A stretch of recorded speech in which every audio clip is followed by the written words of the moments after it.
नाजरीन अस्सलाम वालेकुम, मैं मोहम्मद अब्दुल रशीद जुनैद, आप देख रहे हैं गवाह न्यूज़। सीएए का भूत फिर एक बार नज़र आने लगा है।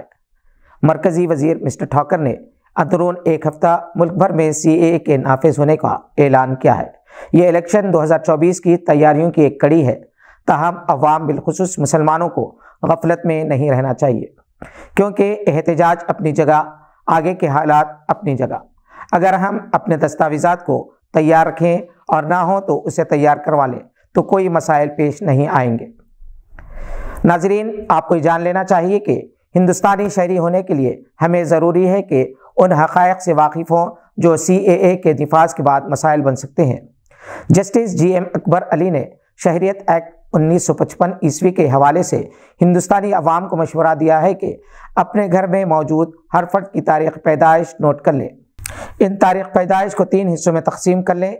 एक वो जो 21 जुलाई 1987 से पहले पैदा हुए हों, दूसरे वो जो 21 जुलाई 1987 ईस्वी और 31 दिसंबर 2004 के दरमियान पैदा हुए हों, और तीसरे वो जो 31 दिसंबर 2004 के बाद पैदा हुए हों।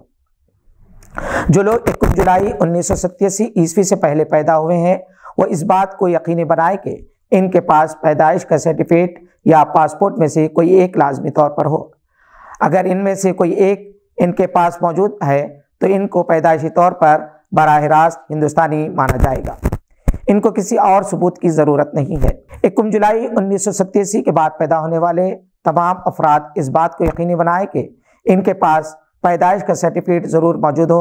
अगर इनके पास पैदाइश का सर्टिफिकेट है तो वालिदैन में से कोई एक जो जुलाई 1987 ईस्वी और दिसंबर 2004 के दरमियान पैदा हुआ है वह हिंदुस्तानी होना चाहिए, और इनके वालिदैन में से किसी का सने पैदाइश या नाम पैदाइश के सर्टिफिकेट और पासपोर्ट पर यकसां होना चाहिए। अगर ऐसा है तो वो भी नस्ल के लिहाज से हिंदुस्तानी माने जाएंगे। किसी और सबूत की ज़रूरत नहीं है। 31 दिसंबर 2004 के बाद पैदा होने वाले अफराद के वालिदैन अगर शहरियत एक्ट 1955 ईस्वी के मुताबिक हिंदुस्तानी हों और इनके नाम इनके सर्टिफिकेट से मैच हो रहे हों तो वो भी नस्लन हिंदुस्तानी है। किसी और सबूत की ज़रूरत नहीं है। मज़कूरा तफसीलात की बुनियाद पर हर शख्स अपने घर का जायज़ा ले और इन लोगों की फहरिस्त बना ले जिनके पास पासपोर्ट या पैदाइश का सर्टिफिकेट नहीं है। आधार कार्ड, पैन कार्ड और राशन कार्ड के ज़रिए पासपोर्ट बनाया जा सकता है। यह ज़्यादा मुश्किल काम नहीं है। गवर्नर के कोटे के तहत नामजद 2 नए एमएलसीज को हल्फ बर्दारी से हाई कोर्ट ने रोक दिया है और कहा कि आइंदा अहकामात तक नए एमएलसी हल्फ न ले। समाअत 8 फरवरी तक मुलतवी कर दी गई है। बीआरएस कायदीन वासुदेव जोशरावन और सत्यनारायणा ने हाल ही में गवर्नर के कोटे में कोदंडराम और आमिर अली खां की बतौर एमएलसी नामजदगी को चैलेंज किया था। आज दरख्वास्त की समाअत करने वाली हाईकोर्ट बेंच ने कहा कि उन्हें हल्फ ना दिलाया जाए। वो 8 फरवरी को दोबारा दलाइल सुनेंगे। सरफराज खां आखिर हिंदुस्तानी टीम में शामिल कर लिए गए हैं। तौक़े है कि इंग्लैंड के खिलाफ दूसरे टेस्ट में इन्हें मौका दिया जाएगा। फर्स्ट क्लास क्रिकेट में मुसलसल बेहतरीन परफॉर्मेंस के बावजूद सरफराज खां को नज़रअंदाज किया जा रहा था, जिस पर हर गोशे से तनकीद की जा रही थी। हाल ही में सरफराज खां ने इंग्लैंड लायंस के खिलाफ 161 रन की शानदार इनिंग्स खेली थी। इस वक्त वो गज़ब के फॉर्म में हैं। उम्मीद की जा रही है कि वो बेहतर से बेहतर मुजाहरा करेंगे।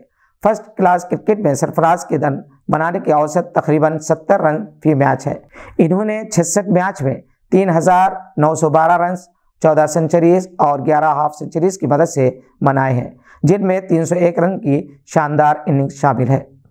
यह इत्तेफाक है कि सरफराज खां के छोटे भाई मुशीर खां भी इन दिनों अंडर 19 वर्ल्ड कप में शामिल है और उन्होंने अभी तक हर मैच में शानदार बैटिंग की है। मुशीर खां ने 30 जनवरी को न्यूजीलैंड के खिलाफ 13 चौके और 3 छक्के की मदद से 126 गेंदों में 131 रन की बेहतरीन बैटिंग की। इससे पहले आयरलैंड के खिलाफ भी मुशीर खां ने 121 रन की शानदार बैटिंग की थी। दोनों भाइयों के इन दिनों खूब चर्चे हैं। बिग बॉस 17 के विनर मुनव्वर फारूकी की गैर मामूली मकबूलियत से फ़िरक़े परस्त परेशान है, क्योंकि ये वही मुनव्वर फारूकी है जिनके खिलाफ इन्होंने मुजाहरे किए और कई मुकामात पर इनके प्रोग्राम्स में रुकावटें पैदा करने की कोशिश की।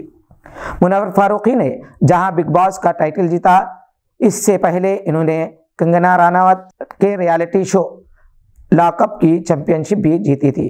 ट्रॉफी के साथ वो अपने मुकाम डोगरी पहुंचे तो हजारों की तादाद में इनके चाहने वालों ने इनका जिस तरह से इस्तकबाल किया, इससे कई सरकर्दा सेलिब्रिटीज हैरान है।